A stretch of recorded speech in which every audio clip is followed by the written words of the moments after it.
तो बेसिकली हमने ये जो एक्सपोनेंशियल फंक्शन है हमने आईजीसीएसई के अंदर भी स्टडी किया था। उसका नाम था इंडेसिस इक्वेशंस, ठीक है ना। और एक्सपोनेंशियल, उसमें एक्सपोनेंशियल इक्वेशन फंक्शन को भी हमने स्टडी किया था जब आपने उसको बोलते थे D4 ग्राफ। जब आपने पढ़ा ग्राफ ऑफ द फंक्शन को स्टडी किया था तो वहां पर भी एक्सपोनेंशियल फंक्शन था वहां पर ना। तो उसका जो ग्राफ किस शेप का होता है वो मैं आपको अभी दिखाता हूं यहां से। तो ये इसका ग्राफ है। ये आप देख सकते, ये ग्राफ क्या है कि ये नेगेटिव एक्स एक्सिस के अंदर भी है और पॉजिटिव एक्स एक्सिस के अंदर भी है। और अगर आप ऑब्जर्व करें तो ये जो ग्राफ है ये it is entirely above the x axis, it is not below the x axis. So therefore the values of the exponential function they are always positive values. इसकी जो values है positive आएंगी।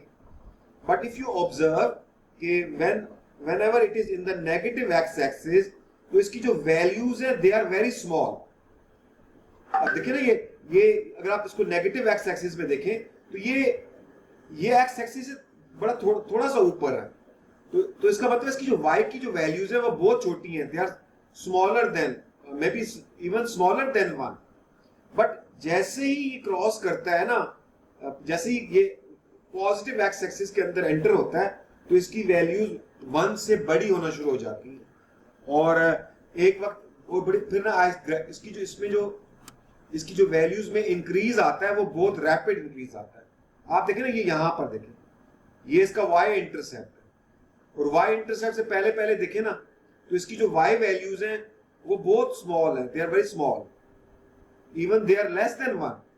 But once it enters into the positive x axis, जब ये इधर आ जाता है ना, इस एरिया में आता है पॉजिटिव, तो आप देखिए इसमें बड़ा तेजी के साथ इंक्रीज हो रहा है, रैपिडली ये ऊपर जा रहा है। जैसे एरोप्लेन नहीं होता, जब वो टेक ऑफ करता है तो शुरू में स्टार्ट में उसके जो अगला पाँव है वो लिफ्ट ऑफ होता है, फिर वो बिल्कुल ऊपर उठ जाता है, बिल्कुल एरोप्लेन के टेक ऑफ की तरह। तो ये आपने इनकी जो प्रॉपर्टी फंक्शंस जो होते हैं, function has very important role in our real life, daily life और इन मैथ्स एज वेल। तो these are the basic function. आपको इनकी प्रॉपर्टीज का पता होना चाहिए कि ये किस तरह बिहेव करते हैं। तो ये वाला जो फंक्शन था ना, ये आपने आईजीसीएसई के अंदर स्टडी किया था, ठीक है। तो इसकी जो शेप होती है क्या होती है, नॉर्मली क्या होता है कि आप जब भी कोई फंक्शन लिखते हैं तो वेरिएबल के ऊपर जो पावर होती है वो न्यूमेरिक होती है, न्यूमेरिकल पावर। ये पावर न्यूमेरिक फॉर्म में होती है। This is quadratic function and this is cubic function. तो पावर न्यूमेरिक पावर है। बट एक्सपोनेंशियल फंक्शन के अंदर ऑपोजिट है, it is in reverse. Exponential function में क्या होता है कि पावर जो होती है वो वेरिएबल होती है, 2 power x, 3 power x, you can take any number, 10 raised power x, like this. So these are called exponential functions। और अगर आप इनको यहां लिख दें, ये y लिख दें, ये फंक्शन बन जाता है। आपने आईजीसीएसई में ये स्टडी किया था। और कुछ लोग इसको इंडाइसिस, अगर ये इक्वेशन की शेप में है तो उसको हम एक्सपोनेंशियल इक्वेशंस कह सकते हैं। But in IGCSE O levels में हम इसको बोलते थे इंडाइसिस इक्वेशन। इंडेसिस इक्वेशन भी हम इसको वहां पर बोलते थे।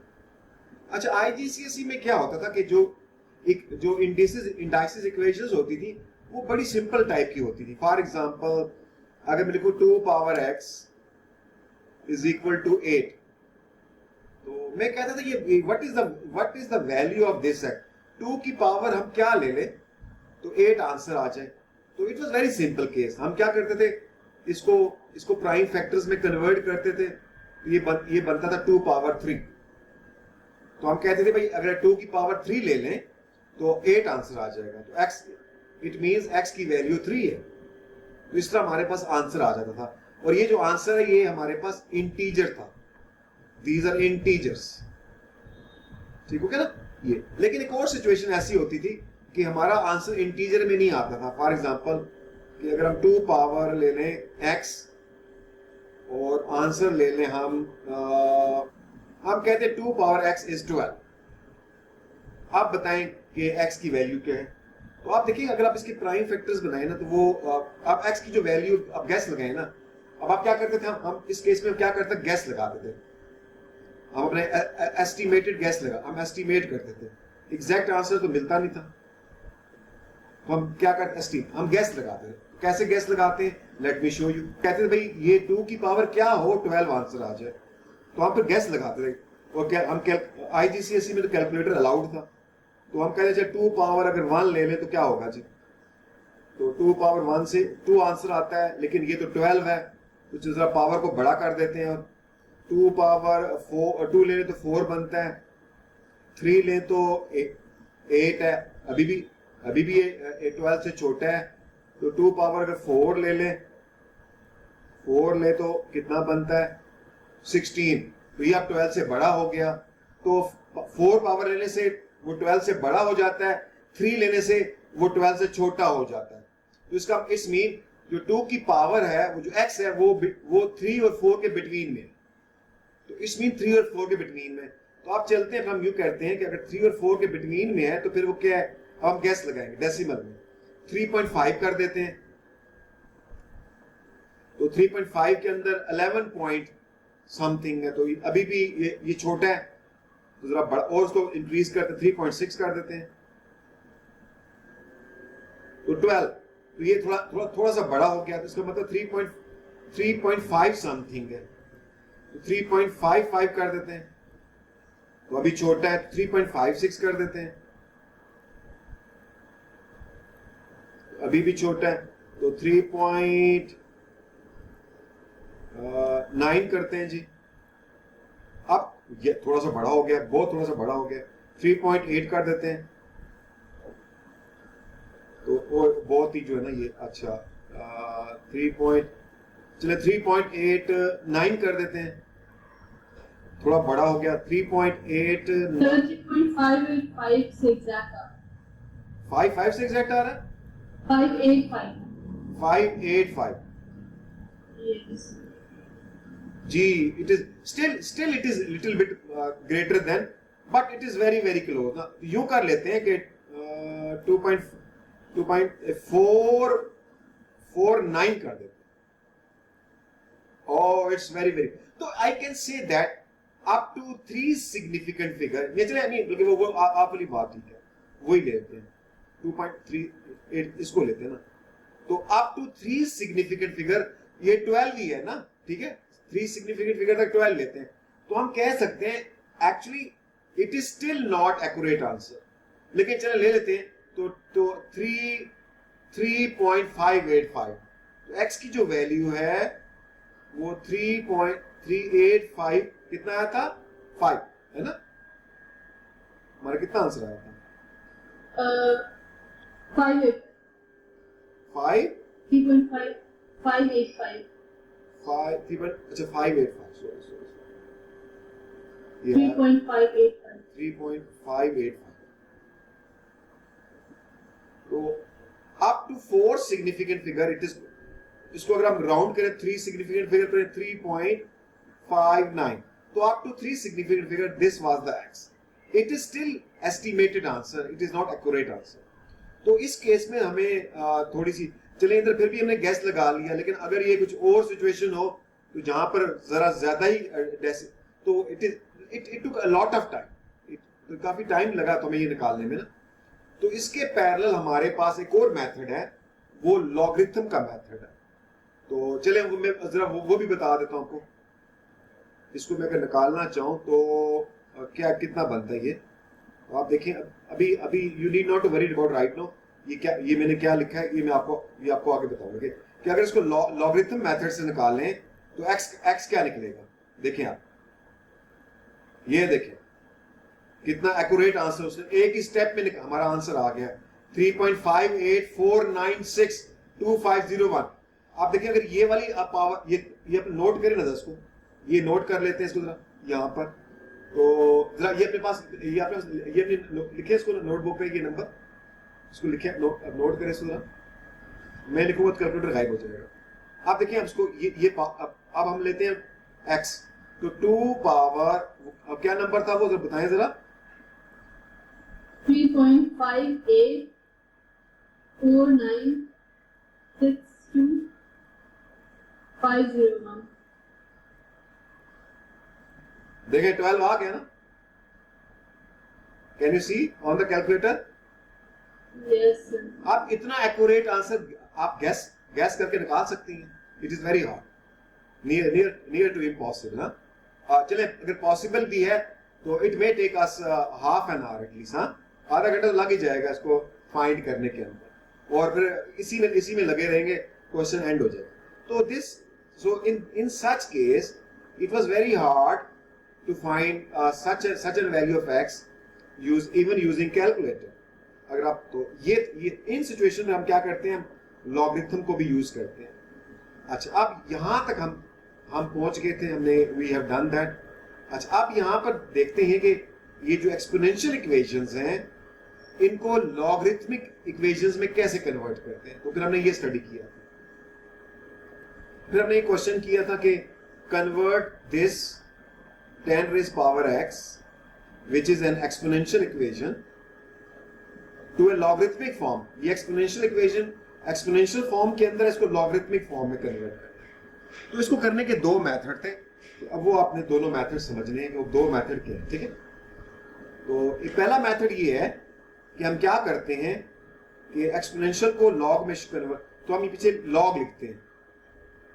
लॉग, इसका पूरा नाम है लॉगरिथम, शॉर्ट में लॉग बोलते हैं. ठीक है, अब if you look at the exponential equation it has base 10, इसका बेस 10 है. तो लॉगरिथम का भी एक्सपोनेंशियल इक्वेशन का भी बेस होता है और लॉगरिथम का भी बेस होता है. तो जो लॉगरिथम का बेस होता है उसको यहां पर लिखते हैं, छोटा सा 10 लिखते हैं, छोटा सा, very small 10 as compare to normal होता है. This logarithm has base 10. अच्छा, आप क्या करते हैं, इनको इंटरचेंज कर देते हैं. 58 को यहां ले आते हैं और x इधर आ जाए. इन दिस वे आप कैलकुलेटर में 58 का लॉग लेती हैं तो वो आपको बता देता है कि x की वैल्यू क्या होगी. तो इस तरह हम x की वैल्यू को फाइंड कर लेते हैं. तो ये है इस तरह से हम क्या करते हैं, हम एक्सपोनेंशियल इक्वेशन को लॉगरिथमिक इक्वेशन में कन्वर्ट कर देते हैं. ये हमारा दिस इज मेथड नंबर 1. ठीक है, अब हमने सॉल्व करना है इसको. ठीक है, सॉल्व का मतलब हमने we have to find the value of x. तो अब हम कैलकुलेटर को यूज करेंगे. ठीक है, अच्छा देखिए, अगर आप कहती नहीं क्या जरूरत थी कैलकुलेटर लेने की, इसी को सॉल्व कर देते, क्या मसला था. तो अभी हमने देखा था कि एक्सपोनेंशियल इक्वेशन को अगर आप सॉल्व करेंगी तो it will take a lot of time. आपका आंसर भी वो एक गैस होगा, एस्टिमेटेड आंसर होगा, that will not be accurate 100%. और दूसरा, उसको फाइंड करने में it is very time consuming job. तो लॉगरिथम से हमारा एक ही स्टेप में कैलकुलेटर से निकल आया था. तो अब कैलकुलेटर को यूज करके देखते हैं आंसर क्या निकलता है. तो सॉल्व हो जाएगा. तो ये कैलकुलेटर हमारा, तो हम क्या करेंगे, देखिए इसका बेस 10 है, इस लॉगरिथम का बेस 10 है. तो ये एक बटन है हमारे पास, इधर लिखेंगे, यहां पर लिखेंगे बेस 10. तो लॉग का बेस 10 है. अच्छा, आपने लॉग लेना किसका है, वो तो 58 का लेना है आपने. तो यहाँ 58 आप प्रेस करें तो ये इसका आंसर है 1.7634279994. तो आपने इसको लिखना है 4 सिग्निफिकेंट फिगर तक. तो 7634 1.7634 और फिर इसको क्या करना है, आपने एंड में जाकर 3 सिग्निफिकेंट फिगर पे राउंड कर देना. तो 1.76. So this is our final answer.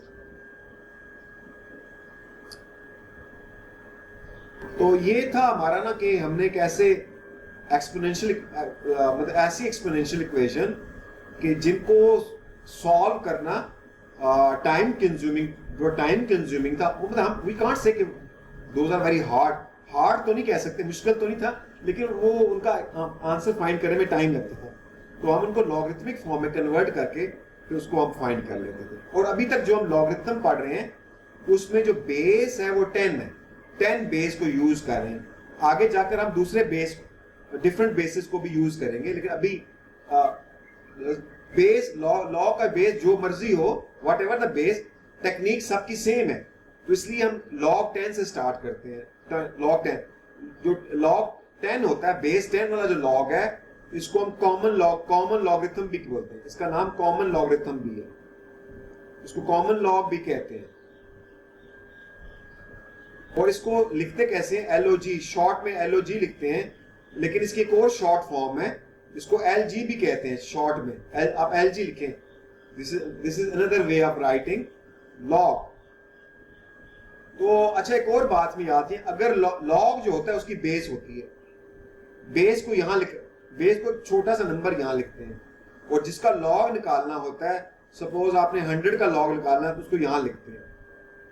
अच्छा, एक और बात याद रखें कि अगर लॉग का बेस 10 हो, जिसको कॉमन लॉग कहते हैं, नॉर्मली जो कॉमन लॉग होता है उसका बेस हम नहीं लिखते हैं। तो अगर लॉग का बेस नहीं लिखा हुआ, if it is not mention, then it is understood it is base 10।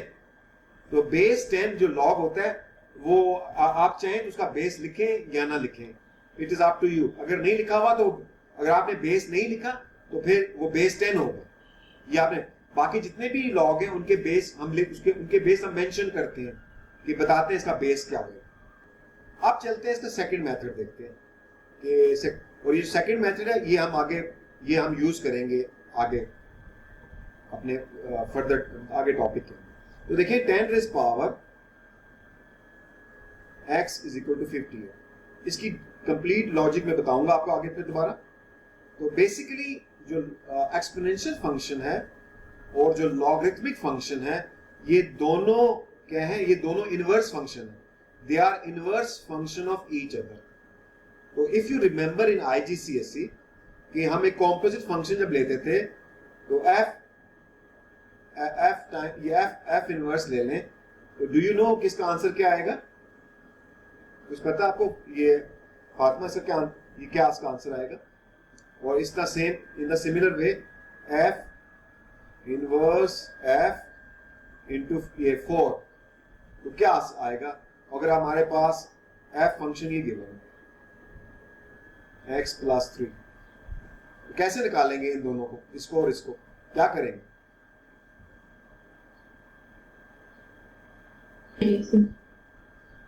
तो देखिए, अगर आपको याद हो, अच्छा नॉर्मली जिन बच्चों को नहीं पता होता इसका आइडिया, तो वो क्या करते हैं, ये हमारे पास f फंक्शन गिवन है, पहले वो क्या करेंगे? इसका इनवर्स निकालेंगे, और जब वो इनवर्स निकाल लेंगे तो फिर वो क्या करेंगे कि ये इस कॉम्पोजिट फंक्शन को यूज करेंगे। तो कॉम्पोजिट की फंक्शंस की हेल्प से इसको फाइंड कर लेंगे। तो ये मेथड भी ठीक है, दिस इज करेक्ट मेथड, लेकिन ये लेंथी मेथड नॉर्मली इस क्वेश्चन का नंबर 1 होता है। अब एक नंबर के लिए हम इतना लंबा मेथड तो यूज नहीं कर सकते ना। तो इसकी बात में ये याद रखना चाहिए कि ये जो इनवर्स फंक्शन एक दूसरे के इनवर्स होते हैं, वो एक दूसरे को कैंसल आउट कर देते हैं। तो ये कैंसिल हो जाएंगे और हमारे पास आंसर 4 आ जाए। इस तरीके से ये दोनों कैंसल्ड आउट हो जाते हैं, इधर आंसर x आ जाए। तो ये आपने पढ़ा अपने ओ लेवल के अंदर।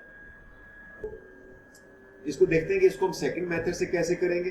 तो सेकंड मेथड ये है, तो एज आई टोल्ड यू, ये हम आगे पढ़ेंगे कि जो लॉगरिथमिक फंक्शन है वो basically it is A inverse function of exponential function. ये दोनों एक दूसरे के इनवर्स हैं, तो इसलिए जब इनको दोनों को मिला के लिखते हैं कि एक्सपोनेंशियल फंक्शन भी बीच में और लॉगरिथमिक भी बीच में, दोनों का कॉम्पोजिट फंक्शन लेते हैं, ये दोनों एक दूसरे को कैंसल आउट करते हैं। कैसे करते हैं मैं भी आपको बताता हूं। तो अब आपने सेकंड मेथड क्या करना है, दोनों साइड्स पे लॉग ले लेना है आपको, दोनों साइड्स पे लॉग, और लॉग का बेस 10 होगा। इधर भी लॉग ले लें। देखिए, जिस तरह से एक्सपोनेंशियल फंक्शन की जो पावर है वो बड़ा छोटे साइज में लिखते हैं, इसी तरीके से लॉग का जो बेस है उसका भी साइज छोटा होना चाहिए। और इधर भी लॉग ले लेंगे, दोनों साइड्स पे लॉग लेंगे। This is method number 2, second method है ये। आप देखिए ना, अगर आप if you look at this left hand side, this is a kind of composite function, बिल्कुल जैसे अभी पढ़ा था। f इनवर्स f, ये x लिखा हुआ है, तो हमने कहा था ये दोनों क्या हो जाएंगे, कैंसल्ड आउट हो जाएंगे। and we will have x then. Exactly in the same way, ये वाला जो log 10 है और ये जो base 10 है, they are inverse, ये cancelled out हो जाएंगे, तो इधर हमारे पास x रह जाएगा, ये रह जाएगा, और then we have log base 10 58, log 58 and the log has base 10, तो ये हमारे पास आ जाएगा. आप देखें ना, ये जो हमारे पास आ गया, it is exactly the same thing. ये देखें, isn't it the same thing? क्या ख्याल है? वही चीज आ गई ना? Yes, sir. बस एक extra step है इसमें. नहीं, एक्स्ट्रा स्टेप नहीं है, वो आगे थोड़ा सा आप देखेंगे. तो ये जो टेक्निक, हम ये वाली टेक्निक आगे यूज करेंगे, सेकंड मेथड वाली. तो बेसिकली जो कंसेप्ट इसमें यूज हुआ है, that is the concept of composite function, the composite of function and it's inverse. वो कैंसल्ड आउट हो जाते हैं. ये वाली बात हमने यहां पर यूज की है. आप देखिए, अभी तक हमने जो बेस पढ़ा, बेस 10 पढ़ा था. आप ना आज हम जो पढ़ेंगे, क्वेश्चन करेंगे, उसमें बेस 10 के अलावा अदर देन बेस 10 वाले क्वेश्चन भी हैं, लेकिन टेक्निक सेम होगी. आप देखेंगे दोनों की टेक्निक सेम है. ठीक है, तो वो आप देखते हैं वो कैसे करेंगे. बेस जो अदर देन बेस 10 है, तो जो बेस 10 है उसको हम कॉमन लॉगरिथम कहते हैं. लेकिन अगर बेस 10 नहीं है तो फिर उसको कॉमन लॉगरिथम नहीं कहेंगे, उनको सिंपली हम लॉगरिथम ही बोलेंगे. तो चलते हैं, ये अगली नेक्स्ट हम देखते हैं. इसको देखें, अगर ये बहुत इंपॉर्टेंट है तो ये अपने पास ना, अपने नोट, इसकी आप बेशक स्क्रीनशॉट भी ले लें, बल्कि मैं आपको ये शेयर भी कर देता हूँ. तो ये हम डिस्कस करेंगे. ये इसके अंदर प्रॉपर्टीज यूज हुई है, तो ये मैं आपको स्टेप बाय स्टेप आपको एक्सप्लेन भी करूंगा. ठीक है, तो ये आप नोट कर लें इसको. अच्छा, तो इसमें पहले बेसिक बात हम करते हैं. देखिए, अभी तक हमने क्या पढ़ा. ये इस पहले पॉइंट को देखें आप, कि यहां पर y, this is our exponential function. अब यहां base a, the base is a, इसको लॉगरिथम में चेंज कर दें, तो बेस तो इसका a है. ठीक है, बेस तो a है, तो लॉग, जो लॉग लेंगे उसका भी बेस a ही होगा. छोटा से a यहां लिख देंगे और इनको इंटरचेंज कर देंगे, ये दोनों इंटरचेंज हो जाएंगे. तो y इधर y आ जाएगा और x इधर आ जाएगा. तो यही बात इसने ये this is the first line over here. ठीक है, ये यहां पे एक्सप्लेन किया. अच्छा, अब नेक्स्ट देखें. अगर आप इसको यूं लिखती हैं, अब हमने क्या किया, हमने एक्सपोनेंशियल फंक्शन को हमने लॉगरिथमिक फंक्शन में कन्वर्ट कर दिया. ठीक है, अब हम जितनी भी बातें करेंगे, अब वो लॉगरिथमिक फंक्शन में बातें करेंगे, क्योंकि once we understand how we can convert exponential form into a log form, so now whatever we study that will be in log form. अब log form में देखें, अगर log form ये है, इसका बेस a है और यहां पर a का log ले रहे हैं, तो ये हमेशा 1 आएगा. जो बेस है और वही आप उसी नंबर का log भी ले रहे हैं, तो आंसर 1 आएगा. ठीक है, ये कैसे आएगा 1, अभी मैं बताता हूं आपको. देखिए, अभी आपने स्टडी किया था कि अगर लॉग का बेस 10 है,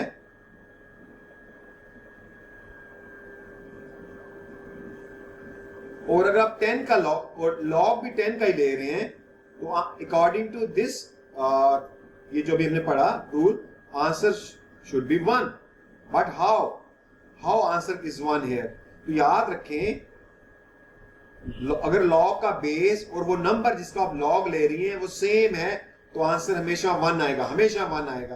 क्यों 1 आएगा वो मैं बताता हूं. यहां से देखें, अगर 10 की पावर 1 यहां पर 1 लिख दें, तो अभी हमने पढ़ा था अकॉर्डिंग टू कॉम्पोजिट फंक्शन, ये जो लॉग है जिसकी बेस 10 है और ये यहां पर बेस 10 है, ये कैंसल हो जाएंगे और जो इसकी पावर है वो आंसर आ जाएगा. Do you understand this? समझ आ रही बात? Yes sir. तो यही वजह है कि लॉग, अगर आप उस नंबर का लॉग ले रही हैं